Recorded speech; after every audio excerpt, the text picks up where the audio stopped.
الغالب غالب على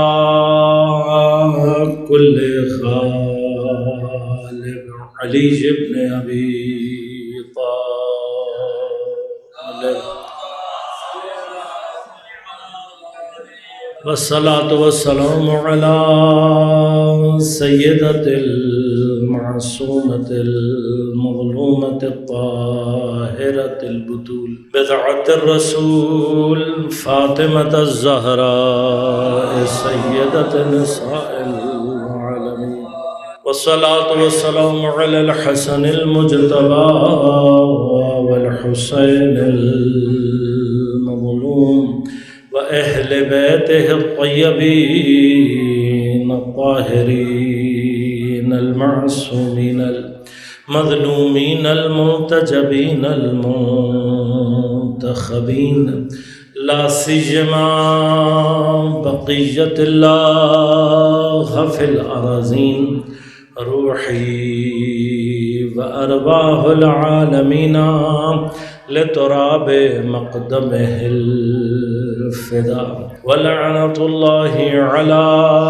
أعدائهم أجمعين أما بعد قال الله تعالى في كتابه الكريم بسم الله الرحمن الرحيم إنا أعطيناك الكوثر فصل لربك وانحر إن شانئك هو الأبتر صلوات اللهم صل على محمد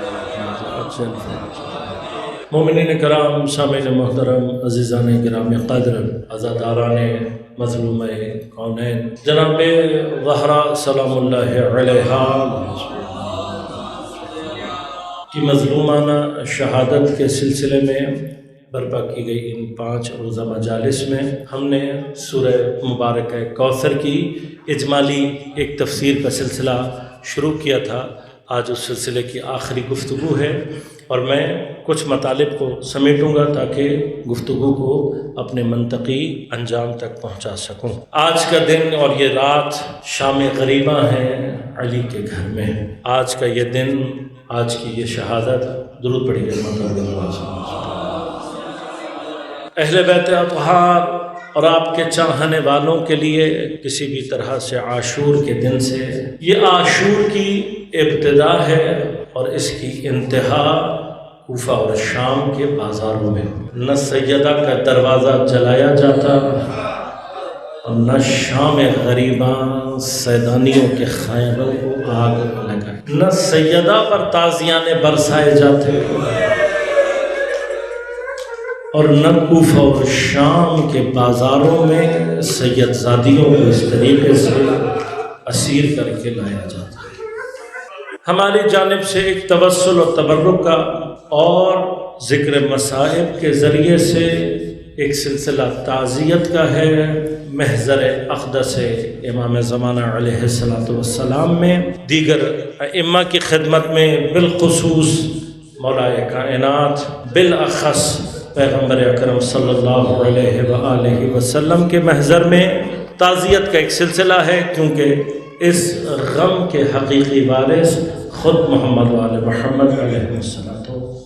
شاید ہم کوئی ایسا سلسلہ قائم کر سکیں جس سے کچھ سکون پیدا ہو سکے، وہ ذات کے جس کے پہلو میں اس ٹوٹے ہوئے پہلو کا درد آج بھی ہوتا ہے جو جلتے ہوئے دروازے اور دیوار کے درمیان توڑا گیا تھا۔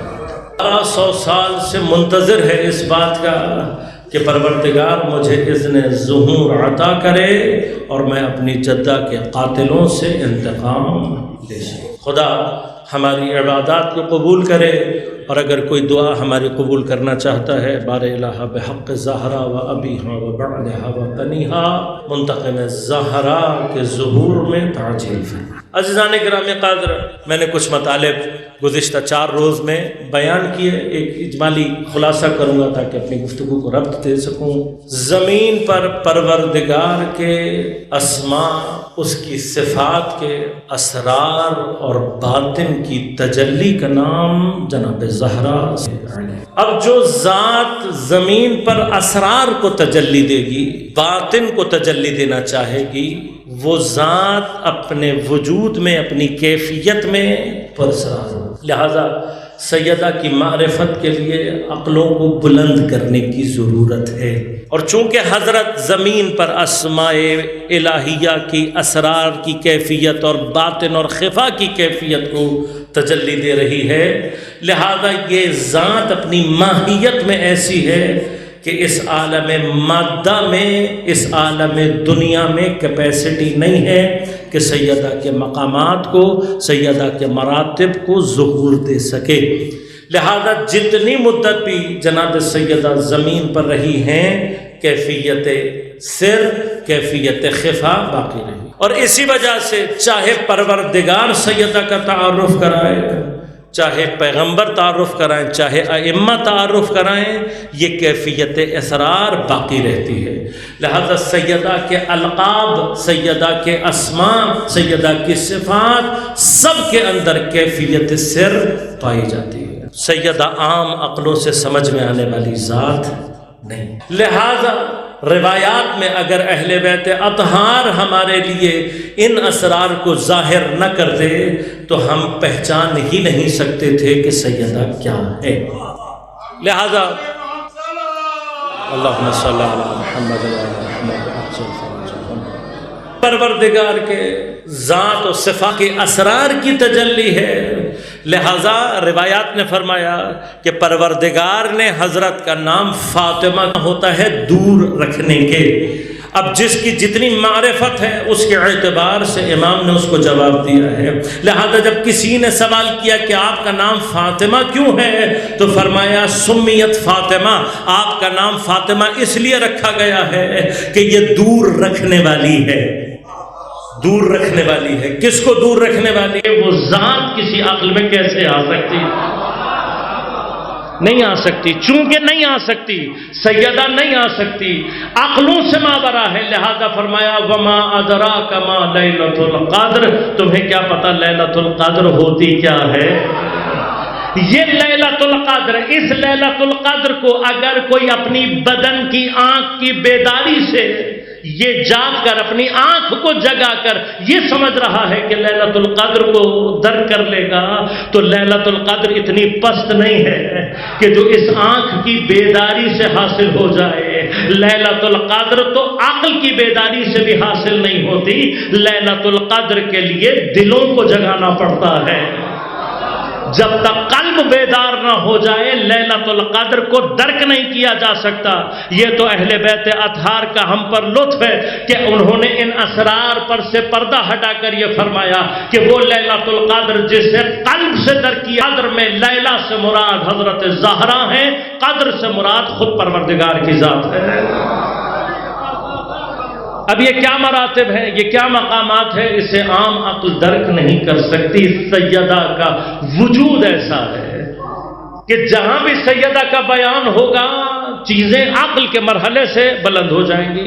اب یہ اہل بیت اطہار کی بھی میں لفظ استعمال کروں گا، یہ مجبوری ہے ہماری جانب سے، چونکہ ہم قابل نہیں ہیں۔ سیدہ کو پہچاننے کے لیے قابلیت چاہیے، پہچاننا تو بہت دور کی بات ہے، سیدہ کا ذکر کرنے کے لیے بھی قابلیت چاہیے۔ لہذا اگر کہیں کسی اور مکتب میں، کسی اور جگہ پر آپ کو جناب سیدہ کا ذکر نہیں نظر آتا تو پریشان ہونے کی بات نہیں ہے، سیدہ کا ذکر کرنے کے لیے بھی اوقات چاہیے۔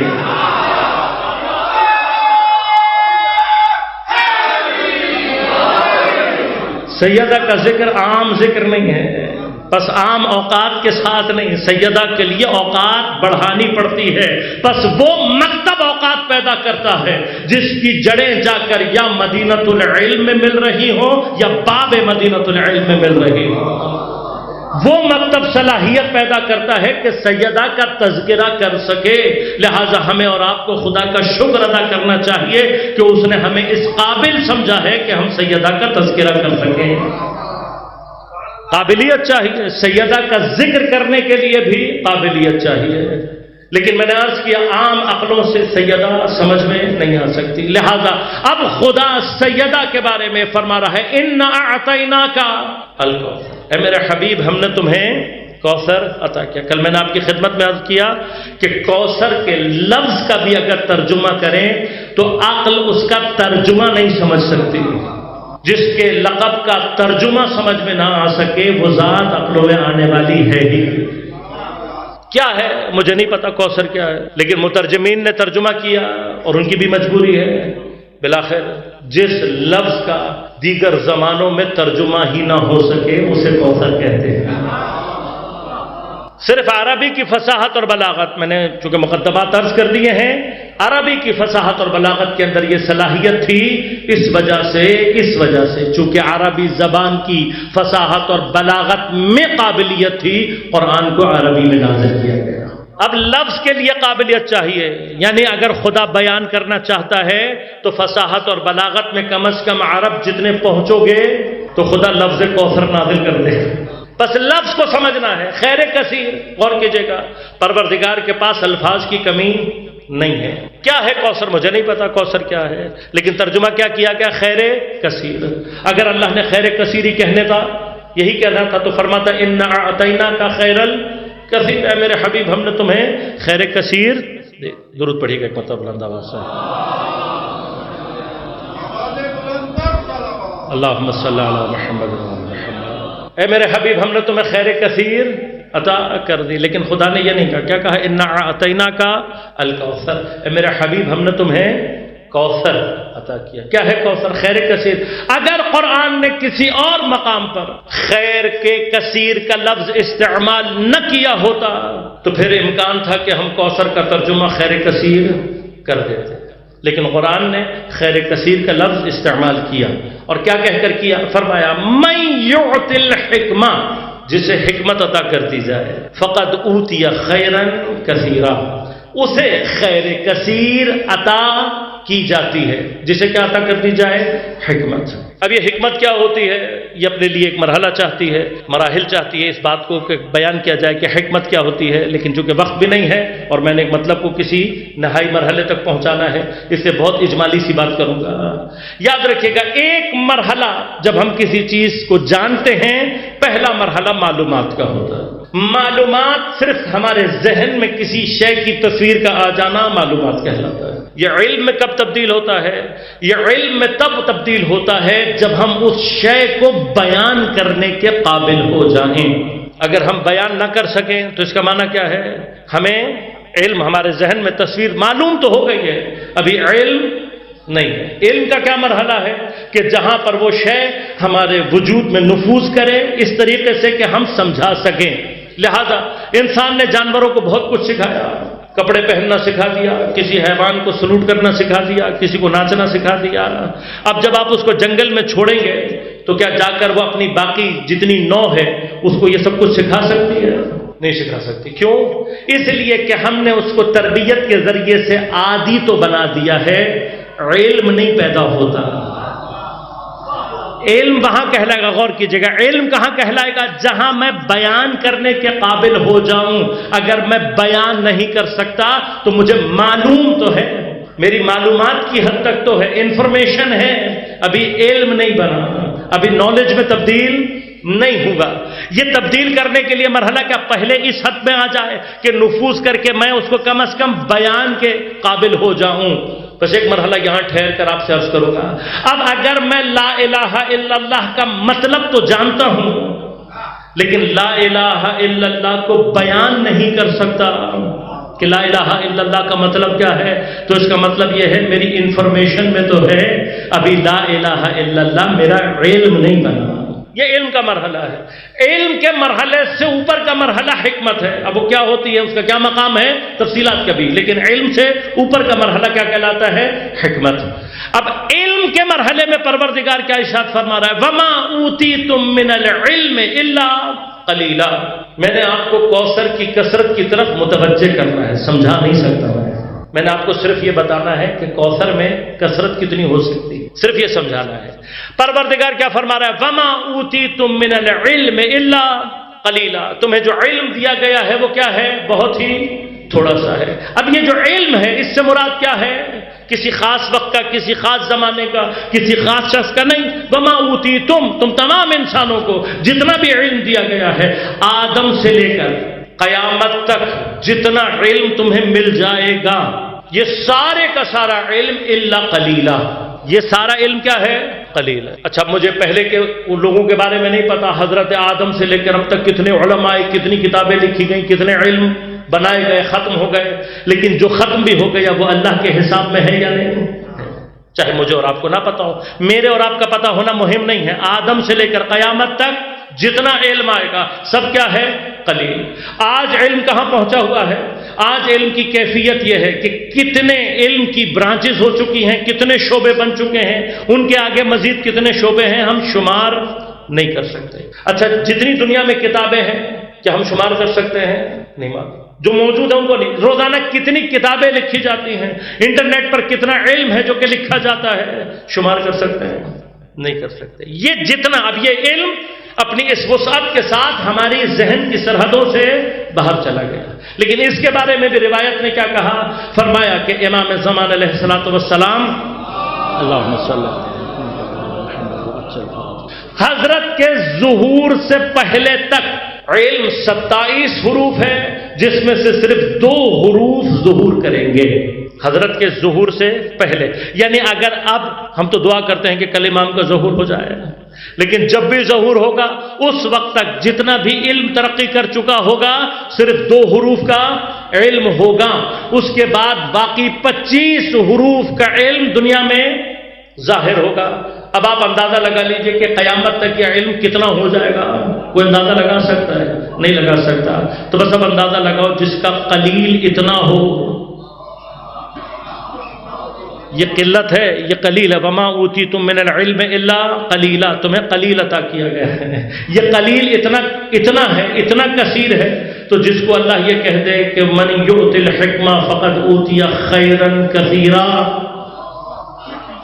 تو وہ کا مقام ہوگا۔ لہذا غور کیجئے گا، اسی حکمت کے لیے، اسی لیے اللہ تبارک و تعالیٰ نے حتیٰ اپنے انبیاء کے لیے بھی کیا فرمایا؟ آتیناہ الحکمہ، ہم نے انبیاء کو حکمت، یعنی حکمت کی خیر کثیر اتنی ہے کہ انبیاء کو یہ عطا کی جاتی ہے۔ پس خیر کثیر کا تعلق حکمت سے ہے، جس کو بھی عطا ہو جائے وہ خیر کثیر اس کے پاس ہو جائے گی، اس کو مل جائے گی خیر کثیر، یہ خیر کثیر ہے۔ اب اگر حکمت لینے والے کو خیر کثیر مل رہی ہے اور دینے والے کو بھی خیر کثیر مل رہی ہو تو لینے اور دینے والا برابر ہو جائے گا نا؟ یہ ظلم ہے۔ کیوں؟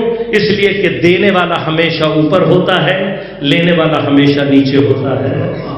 ہمیشہ دینے والا افضل ہوتا ہے، لینے والا مفضول ہوتا ہے۔ اگر مفضول بھی خیر کثیر، افضل بھی خیر کثیر، تو افضل کے ساتھ ظلم ہو جائے گا۔ اگر دونوں کو ہی خیر کثیر مل رہی ہو تو افضل کے ساتھ ظلم ہو جائے گا۔ لہذا اللہ نے جو مفضول ہیں ان کے لیے کیا فرمایا؟ جسے حکمت دے دی گئی اس کے لیے ہے خیر کثیر۔ اب جس نے حکمت دینی ہے وہ کون ہے؟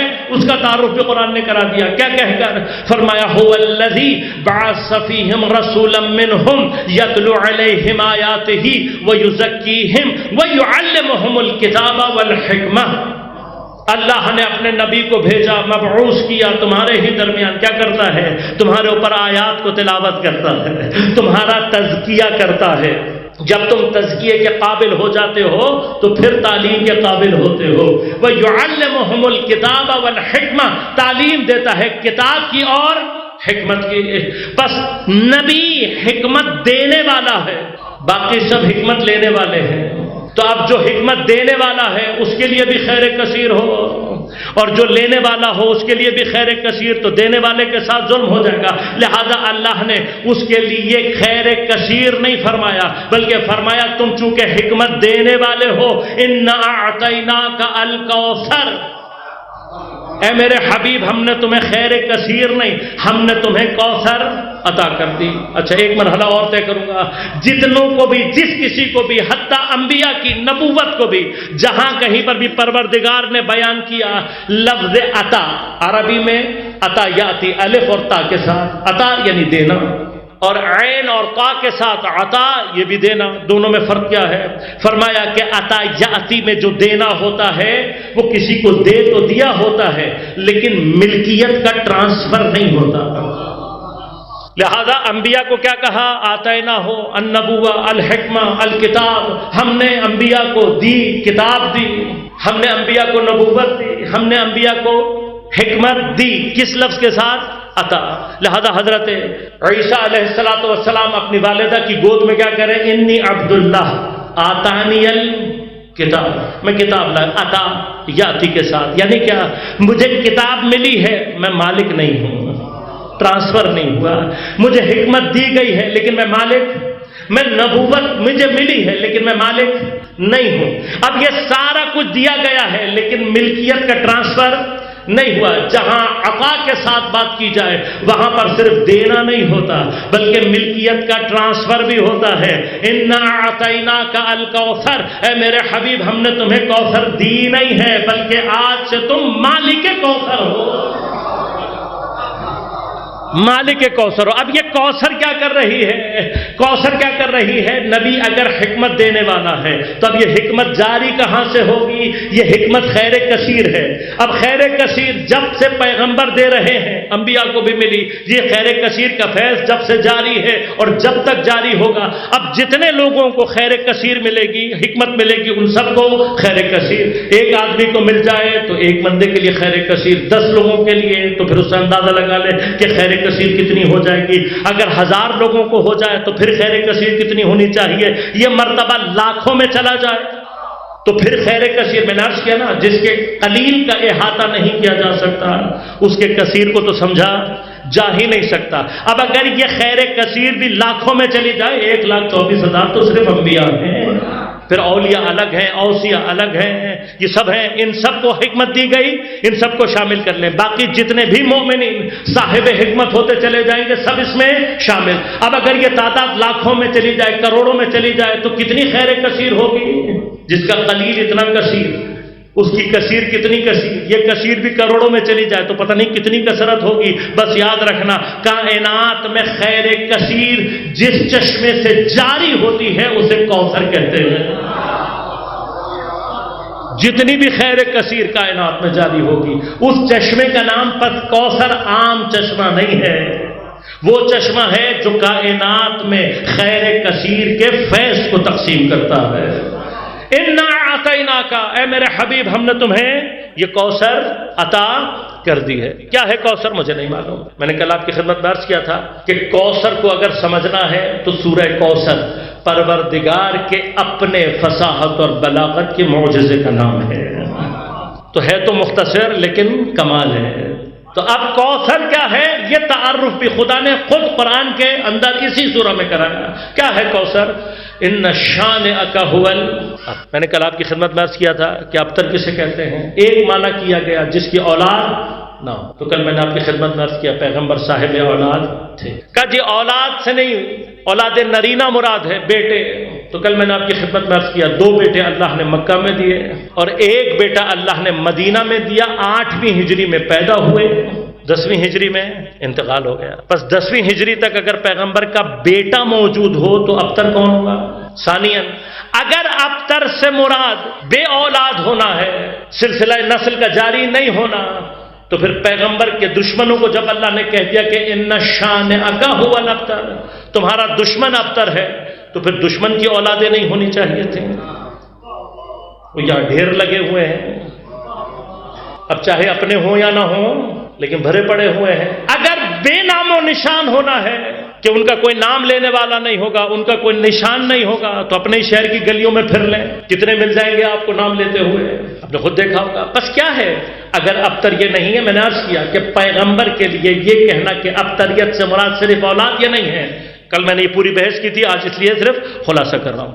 ابتریت سے مراد نہیں ہے، پیغمبر کو اللہ تبارک و تعالیٰ نے سورہ احزاب میں کہہ دیا کہ چونکہ خاتم النبیین ہیں لہذا آپ کے بیٹے آپ کے اپنے صلب سے نہیں ہونے چاہیے، کیونکہ اگر صلب سے بیٹے ہو جائیں گے اور آپ کے بعد یہ بیٹے موجود ہوں گے تو چونکہ نبی کا بیٹا نبی ہوتا ہے اس لیے کوئی گروہ کھڑا ہو جاتا اور وہ کیا کہتا کہ نبی کے بیٹے سے نبوت جاری ہے، لہذا حضرت کے صلب سے اللہ نے بیٹا نہیں رکھا تاکہ خاتم النبیین کا اسٹیٹس زمین پر قائم ہو جائے، لیکن پیغمبر کو اپنی ذریت میں سلسلہ ہدایت چاہیے یا نہیں چاہیے؟ لہذا غور کیجیے گا، میں نے ابھی ابتر کا معنی نہیں کیا، آج ابتر کا معنی کروں گا، پھر کوثر کا معنی اس ابتر سے لے کر انشاءاللہ آپ کی زحمتوں کو تمام کروں گا۔ ابتر کیا ہے؟ قرآن نے تو صرف اتنا کہا ہے، ان شانئک ھو الابتر، تمہارا دشمن ابتر رہے گا۔ اگر ہم قرآن کو شان نزول کو تھوڑی سی دیر کے لیے ہٹا دیں کہ یہ شان نزول جو بیان کیا گیا یہ ہے یا نہیں، اگر ہے بھی تو آخری مصداق نہیں ہے۔ قرآن کیا کہہ رہا ہے؟ قرآن صرف یہ کہہ رہا ہے، قرآن نے کہیں نہیں کہا کہ پیغمبر کو ابتر کہا گیا، گرچہ مشرکین یہ سب کچھ کر سکتے ہیں، ہم اس کو رد نہیں کر رہے، لیکن میں قرآن سے پوچھنا چاہتا ہوں ابتر کیا ہے اور ابتریت کی کیفیت کیا ہے؟ تو اب یاد رکھیے گا، بطرا اس کا اصل مادہ ہے بیت اور را، بطرا عربی میں ای قطعہ، کسی چیز کو کاٹ دینا۔ اب یہ قطعہ کا لفظ بھی اردو میں استعمال ہوتا ہے، قطع، قطع زمین، قطع تعلق، مقطوع، یہ سارے کے سارے لفظ اردو میں بھی استعمال ہوتے ہیں، کاٹ دینا۔ اب اگر قطع کا معنی بھی کاٹنا ہے، بطرا کا معنی بھی کاٹنا ہے، تو پھر فرق کیا ہوا؟ بس اسی فرق کے اندر ایک مقام چھپا ہوا ہے جو آپ کی خدمت میں عرض کروں گا اور پھر زحمتوں کو تمام کروں گا۔ قطع کسی بھی چیز کو کاٹ دینا، لیکن بطرا عام کاٹنا نہیں ہوتا، بطرا کسی چیز کو ایسے کاٹنا کہ وہ نامکمل ہو جائے۔ دیکھیں کچھ چیزیں کسی بھی شے کے اندر کچھ چیزیں ایسی ہوتی ہیں کہ اگر ان کو نکال دیا جائے، ان کو جدا کر دیا جائے تو چیز مکمل نہیں رہتی، اس کی ہویت کامل، حیت کامل نہیں ہوتی۔ اگر کسی چیز کو ایسے کاٹا جائے، اس کا کوئی جز ایسے نکال دیا جائے کہ جس کی وجہ سے وہ کامل نہ رہے، اس کی ہویت ختم ہو جائے، تو پھر اسے کیا کہیں گے؟ بطرا۔ یہاں پر لفظ بطرا استعمال ہوگا، لہذا غور کیجیے گا، جب پیغمبر کو کوئی کہہ رہا ہے ابتر تو اس کا معنی کیا ہے؟ وہ کہہ رہا ہے کہ پیغمبر اگر کسی نے تانا دیا ہے تو کیا معنی ہے؟ نعوذ باللہ من ذالک، انکمپلیٹ، نامکمل ہے۔ اب مجھے نہیں پتا کہ پیغمبر کے مقابلے میں، لیکن اصول ہے، سمجھ میں آتا ہے کہ دشمن بھی مد مقابل کے اعتبار سے اوقات پیدا کرتا ہے۔ عام آدمی ہوگا تو اس کا دشمن بھی عام ہوگا، خاص آدمی ہوگا تو اس کا دشمن بھی خاص ہوگا، نبی عام ہوگا تو اس کا دشمن بھی عام ہوگا، نبی خاص ہو جائے گا تو دشمن بھی خاص ہو جائے گا، نبی اولی العزم ہو جائے تو اس کا دشمن بھی اپنے زمانے کا بڑا شیطان ہو جائے گا، اور اگر نبی سید الانبیاء ہو تو دشمن خود بخود سید الشیطان ہو جائے گا۔ مقابلے کے اعتبار سے ہے نا، اگر یہاں سید الانبیاء ہے تو جو سید الانبیاء کا دشمن بن جائے گا وہ کیا کہلائے گا؟ سید الشیطان، شیاطین، وہ تمام شیاطین کا سردار ہوگا۔ لہذا آپ غور کیجیے گا، یہ جو لوگ دشمنی رکھتے ہیں یہ ناظر کس بات پر ہیں؟ کیا چیز ہے جو نامکمل ہے؟ بس غور کیجیے گا، کیا چیز ہے جو نامکمل ہے؟ مرحلہ کل میں نے اشارہ کیا تھا، آج ایک دفعہ دہراؤں گا تاکہ بات صرف بعض احباب کے ذہن میں کلیئر ہو جائے۔ ایک چیز تمام ہوتی ہے اور ایک مکمل۔ تمامیت کا تعلق ہم دونوں کا ترجمہ کیا کرتے ہیں؟ مکمل۔ اکمال اور اتمام، فرق کیا ہے؟ تمامیت پیدا ہوتی ہے جب کسی چیز کے ایسے اجزاء جمع ہو جائیں جس سے اس کی حیت مکمل ہو جائے۔ مثلا اگر کسی گاڑی میں سے ٹائر نکال دیں تو گاڑی رہے گی، انجن نکال دیں، اسٹیئرنگ نکال دیں، ان میں سے یہ ساری چیزیں نکال دیں تو گاڑی نہیں کہلائے گی۔ لیکن کسی گاڑی کا بونٹ نہ ہو، دروازے نہ ہو، چھت نہ ہو، لائٹیں نہ ہو، رنگ نہ ہو، تب بھی گاڑی کہلائے گی، گاڑی تو ہے نا۔ وہ اجزاء جو اس کی حیت کو مکمل کر دیں، جب یہ جمع ہو جاتے ہیں اس کو کہتے ہیں تمام ہونا عربی میں۔ اب جب چیز پوری ہو جاتی ہے اپنی حیت کے اعتبار سے تو دوسرا مرحلہ ہے اکمال، کمال۔ کمال کیا ہے؟ جس مقصد کے لیے اس کو بنایا گیا تھا اس مقصد کا حاصل ہو جانا۔ مثلا آپ نے گاڑی بنائی اور اس کے بعد گھر میں کھڑی کر دی تو گاڑی تو بن گئی ہے، لیکن گھر میں کھڑی کرنے کے لیے نہیں بنائی تھی، منزل پر پہنچانے کے لیے بنائی تھی۔ اب اگر یہ منزل پر پہنچا دے گی تو اپنے کمال کو حاصل کر لے گی۔ اب آپ نے گاڑی مکمل کر لی ہے، گاڑی مکمل اردو کے اعتبار سے کرو، گاڑی تمام پوری ہو گئی ہے۔ یہ پوری گاڑی جب تک اس کا ڈرائیور نہیں آ جائے گا کمال تک نہیں پہنچ پائے گا۔ کیوں؟ اس کا کام ہے اس کو چلانا، اس کا کام ہے، بس ڈرائیور وہ چیز ہے جس کے ذریعے سے یہ تمامیت کمال کے مرحلے میں پہنچے گی۔ لہذا جب قرآن نے کہا الیوم اکملت لکم دینکم واتممت علیکم نعمتی، میں نے تم پر دین کو کامل کیا ہے اور نعمت کو تمام کیا ہے، تو اب دونوں کا معنی ایک نہیں ہو سکتا کہ کمال کا معنی بھی تمام ہو اور تمام کا معنی بھی تمام ہو۔ بس پروردگار متوجہ انہی لفظوں کے ذریعے سے ہمیں سمجھا رہا ہے۔ کیا سمجھا رہا ہے؟ دین کامل ہو رہا ہے، یعنی اس سے پہلے دین اپنے اجزاء کے اعتبار سے پورا ہو چکا ہے، تمامیت کو حاصل کر چکا ہے، یعنی دین کا اسٹرکچر پورا بن چکا ہے۔ اب دین چلانے والا چاہیے۔ دین گاڑی کی طرح سے اپنے اجزاء کے اعتبار سے کیا ہو گیا ہے؟ پورا۔ اب یہ پورا ہے، لیکن کمال پر پہنچانے کے لیے چلانے والا چاہیے۔ اسی لیے پیغمبر سے جب اللہ نے کہا تو یہ نہیں کہا کہ اس کو چلاؤ، کب پہنچاؤ؟ کیا کہا؟ پہنچاؤ۔ بلغ ما انزل الیک من ربک فإن لم تفعل فما بلغت رسالتا۔ اے میرے حبیب، اگر تم نے اس کو نہیں پہنچایا تو رسالتوں کو نہیں پہنچایا، اور صرف اپنی نہیں، پیچھے تمام انبیاء کی رسالتوں کی ہوئی ہے تمہارے لیے۔ اب جب کہا الیوم اکملت لکم دینکم، اس کا مطلب دین کے اجزاء پورے ہو چکے ہیں، دین کی شکل کامل ہو چکی ہے، حیت پوری ہے۔ اب اس حیت کو چلانے والا جو دین کو چلاتا ہے اسے امام کہتے ہیں۔ اور غور کیجئے گا اتممت علیکم نعمتی کیسے مانا کرے گا؟ اب تک اللہ نے تمام نعمتیں عطا کر دی تھیں، ان تمام نعمتوں میں سب سے بڑی نعمت نعمت نبوت، نعمت رسالت، نعمت اولی العزم، نعمت خاتم النبیین، ساری نعمتیں پوری ہو گئی ہیں۔ ایک جزو نعمت باقی تھا، جب تک یہ جزو نعمت آ کر باقی نعمتوں سے نہیں جڑے گا، نعمت کی شکل مکمل ہی، نعمت پوری نہیں ہوگی۔ کوئی ایسا جز، اور کی جگہ مکمل، میں نے عرض کیا نا، ابتر کون ہوتا ہے؟ جو مکمل نہ ہو، جس کی تمامیت نہ ہو۔ اللہ نے دین کے بارے میں کہا دین مکمل تمام ہو چکا تھا، اب کمال ہوگا۔ کون کمال کرے گا؟ جو دین چلانے والا۔ نعمتوں میں ابھی کوئی ایسا جز باقی ہے، نعمتوں میں کوئی جز ایسا باقی ہے، ایک دفعہ اور دوہرا دوں، نعمتوں میں کوئی ایسا جز باقی ہے، اگر یہ جز نہیں آئے گا نعمت پوری۔ انعمت علیہم، یہ سارے کے سارے مراحل نعمت، یہ سب کے سب ادھورے رہ جائیں گے اگر یہ نعمت نہ پہنچی، یہ نعمت نہ پہنچی۔ کون سی نعمت ہے؟ اب مجھے نہیں پتا۔ اللہ نے کہا واللہ یعصمک من الناس، اے میرے حبیب، میں نے ان شانئک ھو الابتر کا معنی کرنا ہے۔ غور کیجئے گا، ان شانئک ھو الابتر کا معنی کرنا ہے۔ دیکھیے پیغمبر دنیا میں کس لیے آئے ہیں؟ ہدف کیا ہے؟ آپ نے دین پہنچانا ہے، صرف پہنچانا ہے نہیں، دین کو مکمل کرنا ہے۔ آپ کے ذریعے سے آپ رحمت للعالمین ہیں، نعمتوں نے تمام ہونا ہے، آپ کی ذمہ داری ہے، دین کو بھی آپ نے تمام کرنا ہے، نعمتوں کو بھی اپنے اتمام پر پہنچانا ہے۔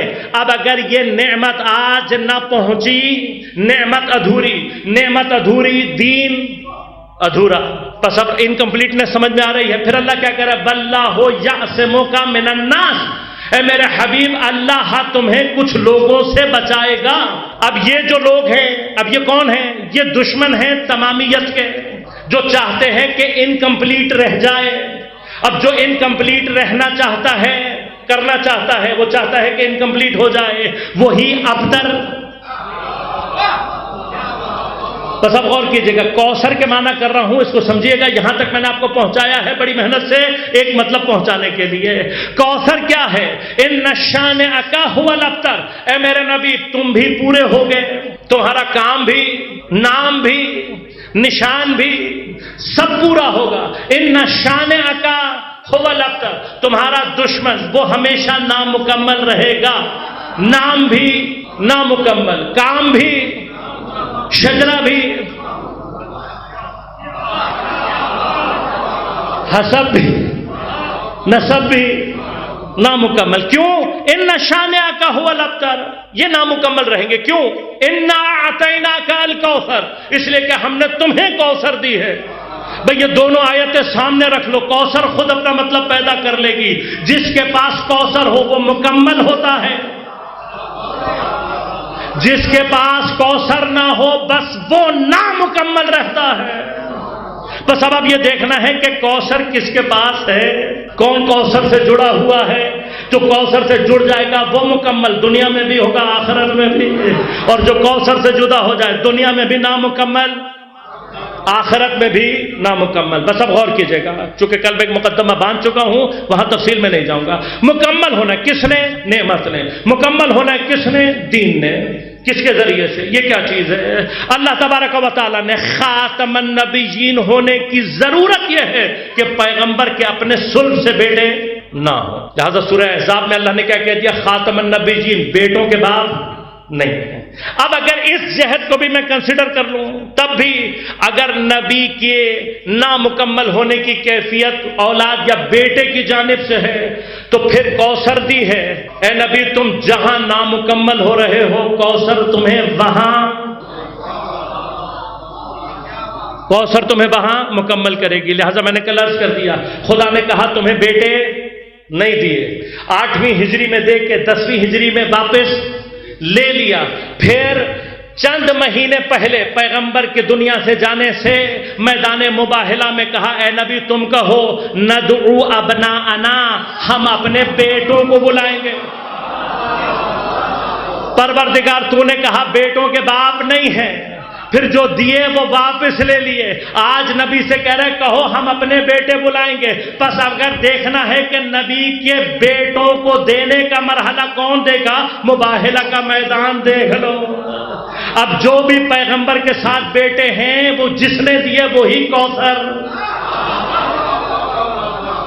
مکمل۔ لیکن میرا مرحلہ کیا غور کیجئے گا، پیغمبر کا مرحلہ یہ نہیں ہے کہ پیغمبر کو اپنی ذات کے لیے اولاد چاہیے۔ پیغمبر کے لیے اہم ترین چیز کیا ہے؟ دین کا سلسلہ مکمل ہو۔ میں نے ابھی پیچھے بات چھوڑ دی ہے، نعمت ابھی مکمل نہیں ہوئی۔ بس صرف پیغمبر کو اپنے لیے بیٹے نہیں چاہیے، جس طرح سے دیگر تمام انبیاء نے اولاد اور بیٹوں کی دعا کی اس لیے کہ پروردگار ہمیں بیٹے دے تاکہ سلسلہ ہدایت ہماری نسل میں جاری رہے، مقام خلافت اللہ ہماری نسل میں جاری رہے۔ اب قیامت کے دن سارے نبی فخر کریں گے میری نسل میں اتنے نبی، وہ کہے گا میری نسل میں اتنے نبی۔ انبیاء کی نسلوں میں ہے نا، تو پیغمبر کیا کہیں گے میری نسل میں کیا؟ پس پیغمبر کی نسل میں کوئی تو ایسا ہونا چاہیے جو فخر انبیاء ہو۔ لہذا غور کیجئے گا، اگر پیغمبر کو بیٹوں کی نسبت سے کوئی یہ سمجھتا ہے کہ آپ مکمل نہیں ہوئے تو انا اعطیناک الکوثر، ہم نے تمہیں کوثر دی، بیٹے نہیں ہوں گے کون دے گی؟ بیٹے اپنے لیے نہیں چاہیے، کس لیے چاہیے؟ سلسلہ ہدایت جاری ہو۔ اب جب خود خاتم النبیین ہے تو نبوت ختم ہوگی، سلسلہ امامت خود بخود آگے، سلسلہ ہدایت چلے گا کس میں؟ امامت کے ذریعے سے۔ لہذا غور کیجئے گا، یہ کوثر پلوی واللہ یعصمک من الناس، میں دو باتوں کو جوڑ رہا ہوں، اگر آپ کے ذہنوں کو وہاں تک لے گیا تو میں کوثر کی اہمیت آپ کو سمجھا سکوں گا۔ بس اب غور کیجئے گا، مرحلہ کیا ہے؟ یہ جو دشمن ہیں جن سے اللہ کی تمامیت کے دشمن ہیں، دین ناتمام رہ جائے گا، پیغمبر ناتمام رہ جائیں گے، رسالت ناتمام رہ جائے گی، خاتم النبیین کا مرحلہ ناتمام انکمپلیٹ رہ جائے گا۔ پس یہاں پر بچانے والا پیغمبر کو، دین کو، سب کو مکمل کرنے والا کون ہوگا؟ انا اعطیناک پس کوثر صرف بیٹے نہیں دے گی بلکہ بیٹوں کے ذریعے سے سلسلہ امامت بھی دے گی، امامت بھی دے گی۔ لہذا غور کیجئے گا، پروردگار نے یہاں نبوت کو ختم کرنا تھا۔ کیوں نبوت کو ختم کرنا تھا؟ کل میں نے بتا دیا کہ پروردگار کو اپنے علم اور قدرت کا اظہار کرنا تھا کہ میں قادر ہوں اس بات پر کہ ایک ایسا جامع اور مکمل نظام بنا دوں کہ جس کے بعد قیامت تک انسان کو کسی اور نظام، کسی اور سلسلے کی ضرورت نہ رہے۔ لہذا جیسے ہی نبوت، غور کیجئے گا، دین کو اجزاء کے اعتبار سے پورا کر دیا۔ اب یہ دین پورا ہے، تمام ہو گیا، کمال پر نہیں پہنچا۔ اس گاڑی کی مانند ہے کہ جو بن تو گئی ہے، ڈرائیور کی منتظر ہے۔ نعمت اپنے اس جز کی منتظر ہے کہ وہ جز آ جائے تو نعمت پوری ہو جائے۔ دین منتظر ہے کس کا؟ چلانے والا آ جائے۔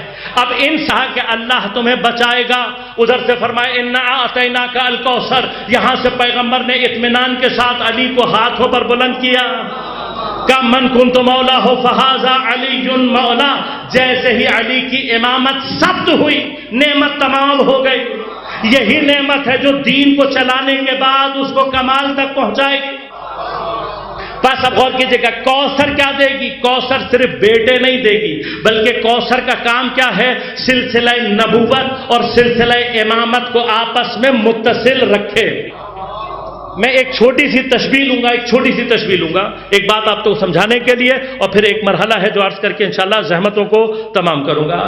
آپ نے کہیں سنا بھی ہوگا، کہیں پڑھا بھی ہوگا، کسی فلم ڈرامے میں دیکھا بھی ہوگا کہ جب کوئی بہت قیمتی مال کسی گاڑی میں جا رہا ہو اور کچھ ڈاکو اس کے پیچھے لگے ہوئے ہوں، ہوتا ہے نا بھائی، کہیں نہ کہیں کسی فلم، کسی ڈرامے، کسی کہانی میں آپ نے پڑھا، سنا، دیکھا ہوگا۔ عام طور پر بھی جو بینک کے جو جاتے ہیں خزانے، تو کیا ہوتا ہے، ڈاکو اس کے پیچھے لگے ہوتے ہیں کہ بھئی یہ گاڑی، اس کے اندر خزانہ جا رہا ہے۔ اب وہ کیا کرتے ہیں؟ وہ کہتے ہیں کہ وہ جگہ تلاش کرو کہ جہاں پر ہم ایسا حملہ کر سکیں کہ یہ اپنی منزل تک نہ پہنچ پائے۔ اب غور کیجیے گا، اگر اس سارے پروسیس میں یہ خزانہ ایک جگہ سے دوسری جگہ پہنچنا ہے، اگر درمیان میں گاڑی کو چینج کرنا ہو، ایک گاڑی سے سامان اتار کے دوسری جگہ رکھنا ہو، تو جو ڈاکو ہوتے ہیں وہ کیا کہتے ہیں؟ وہ کہتے ہیں بھئی یہ جگہ جب ایک جگہ سے نکلے گی دوسری میں جائے گی، یہ وہ ایسی جگہ ہوتی ہے جہاں پر وہ پلان کرتے ہیں کہ یہ وہ جگہ ہے جہاں پر ہم، کیونکہ اب اول سے لے نہیں سکتے، پہنچ جائے تو ملے گا نہیں، اب درمیان میں جہاں گاڑی تبدیل ہوگی وہی سب سے زیادہ نقطہ ضعف ہوتا ہے۔ اب جو پلان کرنے والا ہے، بھیجنے والا ہے، اگر عقل مند ہو تو کیا کرتا ہے؟ وہ کہتا ہے یہ جو جگہ ہے، یہی جو جگہ ہے، یہ کمزور پوائنٹ ہو سکتا ہے۔ ہاں میں لفظ استعمال کروں گا، اگر آپ پہنچ گئے تو ٹھیک، نہیں تو آیت پڑھ دوں گا۔ اغوا کرنے والے کی نظر یہی لگی ہوگی، بس بعض لوگ نہیں پہنچے۔ ہاں شاید دیکھیں، اب دشمن جو تھا اس نے کھلی دھمکی دی، اس نے کہا اے پروردگار تو مجھے نکال رہا ہے، پہلے تو مجھے مہلت دے دے۔ لے لے، مہلت مل گئی تجھے، درود پڑھیے گا ایک مطلب بلند آواز سے۔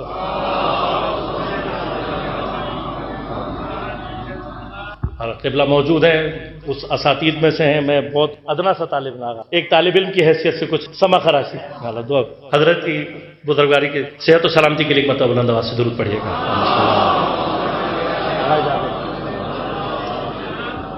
مرحلہ کیا ہے؟ مرحلہ صرف اتنا ہے کہ اب وہ بھی کیا ہوتا ہے، جو پلان کرتا ہے وہ بھی کہتا ہے یہ جگہ نازک ہے، یہاں کی سیکیورٹی سب سے زیادہ محکم ہونے۔ ادھر کیا ہوا، جو ڈاکو تھا اس نے پہلے دن دھمکی دے دی، کیا کہا کہ لأغوینہم اجمعین، اس نے کہا میں ہر ایک کو اغوا کروں گا۔ تو دھمکی تو میدان میں تھی، پوائنٹ کون سا ہے؟ جہاں نبوت ختم ہوگی، امامت شروع ہوگی۔ بوجھ ایک کاندھے سے ہدایت کا اتر کر دوسرے کاندھے پر منتقل ہونا ہے۔ وہ صدیوں سے نظر لگا کر بیٹھا تھا، وہ بھی صدیوں سے تیاری کر رہا تھا۔ اس نے کیا اہتمام کیا؟ اس نے کہا کہ میں اپنا بہترین پہنچانے والا سید الانبیاء بھیجوں گا، وہاں سے اپنا بہترین چلانے والا سید الائمہ بھیجوں گا۔ واللہ یعصمک من الناس، سیکیورٹی بھی تو چاہیے۔ تو کہا ان کی سیکیورٹی کے لیے، ان کو بچانے کے لیے، اس سلسلے کو اتصال باقی رکھنے کے لیے سیدۃ النساء کو بھیجوں گا۔ بس اب یاد رکھیے گا، کوثر کا کام کیا ہے؟ کوثر کا کام دین کو مکمل کرنا، رسالت، ختم رسالت کو مکمل کرنا۔ یہ مکمل کب ہوگی؟ یہ اس وقت مکمل ہوگی جب سلسلہ نبوت، سلسلہ امامت سے ایسے متصل ہو جائے کہ خدا کہے مرج البحرین یلتقیان۔ لہذا غور کیجئے گا، اب کوثر کا جو اصل کام کیا ہے؟ وہ اس چیز کو مکمل کرنا ہے۔ پس کوثر کا زمین پر اگر وزن تلاش کرنا ہے تو کوثر وہ ہے جو ایک طرف سے بحر نبوت کو، دوسری جانب سے بحر امامت کو اس طریقے سے ملا رہی ہو کہ بینہما برزخ لا یبغیان، اس طرح سے متصل کر دے کہ نہ ان کے درمیان فاصلہ آئے گا، نہ ان کے اندر کوئی تجاوز پیدا ہوگا۔ لہذا غور کرنا، پس کوثر کا اگر وزن تلاش کرنا ہے تو کوثر کا وزن ایسے تلاش نہیں ہوگا۔ کوثر کیا ہے؟ کوثر دو بحروں کو ملا رہی ہے، بحر نبوت کو بحر امامت سے متصل کرنے والی دین مکمل ہوگا کوثر کے ذریعے سے، نبی مکمل ہوگا کوثر کے ذریعے سے، مقامات رسالت مکمل ہوں گے کوثر کے ذریعے سے۔ اب جہاں یہ ان دونوں بحروں کو اتصال دے گی اور تم نے کوثر کا وزن دریافت کرنا ہو تو یاد رکھنا، میزان ہدایت میں جس پلڑے میں ایک طرف ترازو کے نبوت کا وزن ہو، دوسری طرف امامت کا وزن ہو، یہ دونوں وزن جس نقطے پر آ کر کمال حاصل کرتے ہیں اسے کوثر کہتے ہیں۔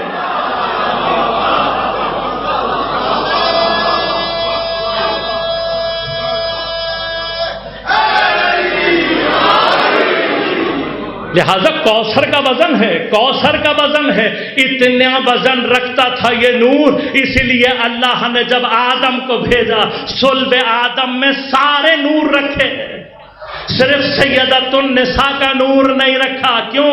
اس کا وزن اتنا ہے، زمین پر آنے کے لیے خاتم النبیین کو معراج پر جانا پڑتا ہے۔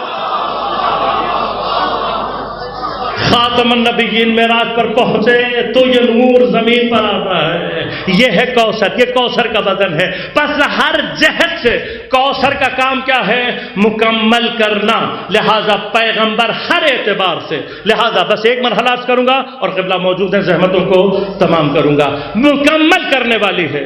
کچھ مقامات ایسے، میں نے ابتدائی گفتگو میں کہا، کچھ مقامات ایسے ہیں دنیا کی اوقات نہیں ہے کہ اہل بیت کے فضائل کو ظہور دے سکے، لہذا ایک آخری مرحلہ اور گفتگو کو تمام۔ پیغمبر زمین پر اسماء و صفات الہیہ کی تجلی تام اور کامل ہیں، یہ ہمارا عقیدہ ہے، لیکن مرحلہ کمال کی جانب سے نہیں ہے، مرحلہ قابلیت کی، اوقات کی جانب سے ہے، دنیا میں قابلیت نہیں ہے۔ اب پیغمبر اگر اسماء و صفات کی تجلی کامل ہیں تو مرحلہ کیا ہے؟ جب یہ نور کامل زمین پر پیدا ہو کر متولد ہوگا تو اب چونکہ اس نے خاتم النبیین کے مرحلے پر پہنچنا ہے اور نبوت مردوں میں رہے گی، لہذا پیغمبر جب آئیں گے تو کیا ہوں گے؟ مرد ہوں۔ میں ایک صرف نامکمل ہونے کی جہت بتا رہا ہوں اور گفتگو کو تمام۔ پس مرحلہ پیغمبر کی جانب سے مشکل نہیں ہے، دنیا میں اوقات نہیں، اس دنیا میں، اس مٹیریل دنیا میں، اس مادی دنیا میں اس کے اندر کیپیسٹی نہیں ہے، لہذا اس کیپیسٹی کے اعتبار سے جب پیغمبر آئیں گے، چونکہ خاتم النبیین ہیں، تجلی کامل ہیں، تجلی تام ہیں، لیکن جب ظہور کریں گے دنیا میں آ کر تو کیا ہوں گے؟ چونکہ خاتم النبیین ہونا ہے تو مرد ہوں گے۔ اب جب مرد ہوں گے تو مرد تو ہیں، لیکن اللہ نے کیا کہا؟ چونکہ میری تجلی کامل ہے، میری تجلی تام ہے، لہذا ان کنتم تحبون اللہ فاتبعونی، اگر اللہ سے محبت کرنے والے ہو میرے حبیب کی اتباع کرو۔ لقد کان لکم فی رسول اللہ اسوۃ حسنہ، ہم نے اپنے نبی کی ذات میں تمہارے لیے کیا رکھ دیا؟ اسوہ حسنہ۔ اب اسوہ اگر موجود ہیں، بزرگوار ہیں، واقع سما خراشی کر رہا ہوں، معذرت صاحب۔ مرحلہ کیا ہے؟ اسوہ بھی ایکشنز میں ہوتا ہے، فعل میں ہوتا ہے، اتباع بھی فعل میں، اتباع پیروی کرنا، فالو کرنا، کس میں؟ ایکشنز میں، اطاعت قول میں پیروی کرنا۔ اب اللہ نے محبت کی شرط اطاعت نہیں رکھی ہے، اللہ نے محبت کی شرط رکھی ہے اتباع، ایکشن ہوگا، آپ ایکشن کو فالو کریں گے، اتباع کے مرحلے کو حاصل کر لیں گے، اتباع کے مرحلے کو حاصل کریں گے، محبت ادا ہو جائے گی، محبت ہوگی تو ایمان آئے گا، اگر محبت نہیں ہوگی تو نہ مسلمان بنے گا نہ ایمان مومن ہوگا، کوئی بھی درجہ بغیر محبت کے شروع نہیں ہوتا۔ بس یاد رکھنا، مسلمان بننے کے لیے، مسلمان بننے کے لیے، مومن بننے کے لیے محبت ضروری۔ محبت کس پر ہے؟ اتباع پر۔ اتباع کیا چاہتی ہے؟ عمل۔ اب پیغمبر دنیاوی اعتبار سے، پیغمبر میں نے عرض کیا پیغمبر کی ذات کا مسئلہ نہیں، دنیا کا مسئلہ، دنیا کے کانسٹرینٹس ہیں، ان کانسٹرینٹس، ان رکاوٹوں کے باعث پیغمبر ظہور کریں گے مرد کی شکل میں۔ اب اگر خواتین آ کر یہ کہیں کہ میں بھی پیغمبر کی اتباع کرنا چاہتی ہوں، اور خواتین کے مسائل خاص میں اگر میں اتباع کرنا چاہوں تو پیغمبر تو مرد ہیں، بس خواتین کی جہت سے یہ اسوہ کامل نامکمل رہ جائے گا، یہ اتباع کامل نامکمل رہ جائے گی۔ پس اب غور کیجئے گا، اگر دنیا میں یہ کانسٹرینٹ آئے گا جبکہ نبی نے اتباع کامل کے مرحلے کو، تجلی کو تام کرنا ہے، تجلی کو کامل کرنا ہے، لوگوں کے لیے اسوہ کامل بننا ہے، تو ضروری ہے کہ پیغمبر اس جہد کو بھی تکمیل کریں۔ اب پیغمبر ہے مرد، اور یہ جہد اگر نامکمل رہ جائے گی تو میں نے کیا کہا؟ اِنَّا أَعْطَيْنَاكَ، اگر یہاں پر بھی کچھ نامکمل رہ جائے گا تو کوثر کا کام ہے اسے مکمل کرنا۔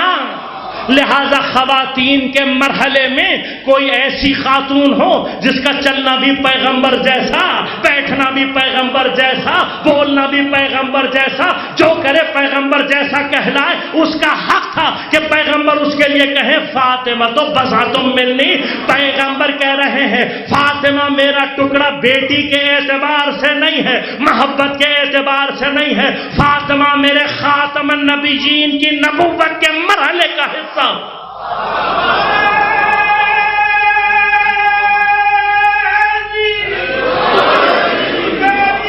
زندہ زندہ مردہ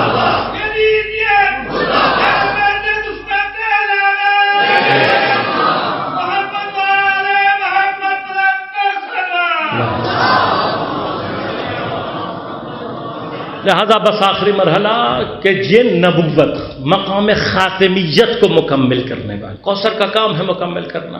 لہذا انسانی ذہن جس جہت میں بھی جائے گا، اور اگر نبی اور خاتمیت کے اعتبار سے کوئی گوشہ تلاش کرے گا، کوثر کا کام ہے اسے مکمل کرنا۔ لہذا پیغمبر جو اتنا احترام کر رہے ہیں، یہ باپ کا بیٹی کے لیے احترام نہیں ہے، چونکہ مکمل رسالت مکمل خاتمیت ہے، لہذا اس کا اتنا احترام ہونا چاہیے کہ جب بھی سیدہ داخل ہوں، پیغمبر صرف کھڑے نہیں ہوتے، دوڑ کر سیدہ کو کتنا پیغمبر نے محبت کا اظہار کیا کہ حتیٰ ام المؤمنین ایک مرتبہ پوچھنے لگی آپ سیدہ کو اتنا کیوں سونگتے ہیں؟ مجھے نہیں معلوم کہ جذبہ کیا ہے، لیکن پوچھ تو رہی ہیں کیوں پوچھتے ہیں، کیوں سونگتے ہیں؟ کہ میں محمد مصطفیٰ بھی زمین پر جب بہشت کی خوشبو کا مشتاق ہوتا ہوں، سیدہ سے مجھے نہیں سمجھ میں آتا مجھے یہ مقام۔ پیغمبر بھی جنت کی خوشبو کے لیے جس کے دروازے پر آ جائے اسے سیدہ کہتے ہیں۔ کسی شاعر نے بڑا خوبصورت جملہ کہا تھا، یہ مقام سیدہ ہے، یہ مقام سیدہ ہے۔ اس کے شعر کا مفہوم بیان کر رہا ہوں کہ وہ نبی کہ خدا سدرۃ المنتہا پر اس کا رکنا اور ٹھہرنا برداشت نہیں کرتا، سدرۃ المنتہا پر نہیں ٹھہرتا جو نبی، وہ کئی مہینے تک سیدہ کے دروازے پر رکتا رہا اور ٹھہر کر سلام کرتا رہا۔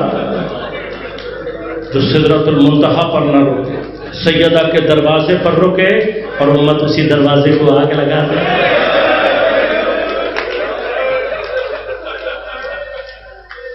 آج علی کے گھر میں شام غریبہ ہے۔ بس کچھ مقامات بیان کروں گا، زیادہ تفصیل میں نہیں جاؤں گا۔ ایک جوان نے مجھ سے سوال کیا، کہا مولانا بی بی دربار میں کتنی دیر کھڑی رہی؟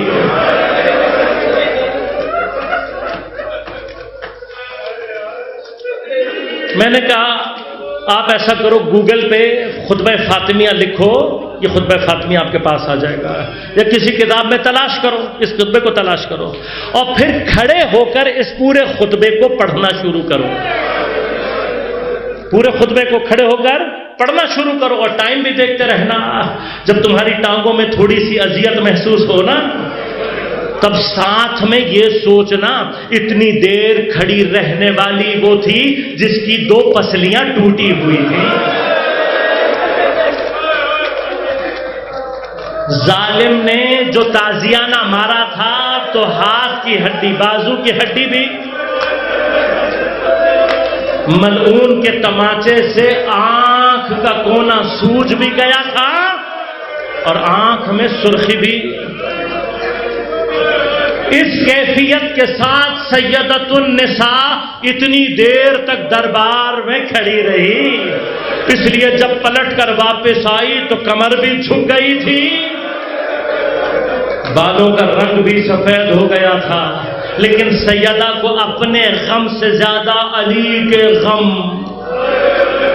پریشانی اپنے غموں کی نہیں ہے، اپنے دکھ کی نہیں ہے، علی کا، علی کو غم اپنا نہیں ہے، سیدہ کا ہے۔ بس عزادارو، دونوں ایک دوسرے کا غم دل میں لیے ہوئے ہیں، لیکن سیدہ نے علی کا ساتھ چھوڑ دیا، چلی گئی۔ کیسے گئی؟ اتنا اپنے زخموں کو چھپا کر گئی کہ آج کی رات کی تاریکی میں، آج ہی کی رات ہوگی نا، آج ہی کی رات کی تاریکی میں علی غسل دیتے ہوئے دھاڑے مار مار کر رونے لگے۔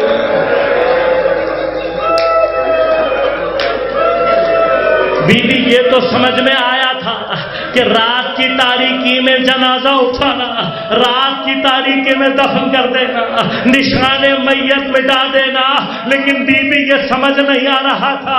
یا علی غسلنی فی اللیل کفنی فی اللیل، ارے بی بی چاہتی تھی کہ شہادت کے بعد بھی علی کو میرے زخم معلوم نہ ہو، ارے علی سے زخم چھپانا چاہتی تھی۔ خدا جانے امت نے کتنا زخمی کیا تھا کہ رات کی تاریکی میں بھی علی کو اتنے زخم نظر آ گئے کہ دھاڑے مار مار کر رو رہے تھے۔ بس ادارو، بس ادارو، علی اس قدر نحیف ہو گئی تھی فاطمہ کہ جب لے کر پہنچے نا ہے کچھ لوگوں کے ساتھ، اصحاب خاص کے ساتھ، کہاں گئے مجھے نہیں معلوم، پیغمبر کے حجرے میں گئے، ریاض الجنہ میں گئے، بقیہ کے کس کونے میں گئے نہیں معلوم، لیکن روایت میں لکھا ہے قبر کے جب کنارے پہنچے سیدہ کو ہاتھوں پر اٹھانا، سیدہ اتنی نحیف ہو گئی تھی کہ تاریخ نے لکھا کانت کل خیال، ارے سیدہ کا جسد نہیں تھا، گویا کوئی خیال علی نے ہاتھوں پر اٹھایا ہوا تھا۔ بس جب مرقد کو دیکھا ایک مرتبہ زار زار رونے لگے، رو کر کہتے ہیں یا رسول اللہ، ارے علی اس دن ٹوٹ گیا تھا جب آپ گئے تھے، ارے سیدہ کے جانے میں علی کی کمر توڑ دی ہے۔ علی رو رہے تھے، ایک مرتبہ قبر سے ہاتھوں کو ملاحظہ کیا، ہاتھوں کو پہچانا، کائنات کے امیر نے سلام کیا، السلام علیکہ یا رسول اللہ، اے اللہ کے رسول آپ پر علی کا سلام ہو، یا رسول اللہ علی امانت لوٹانے آیا ہے، لیکن علی شرمندہ ہے،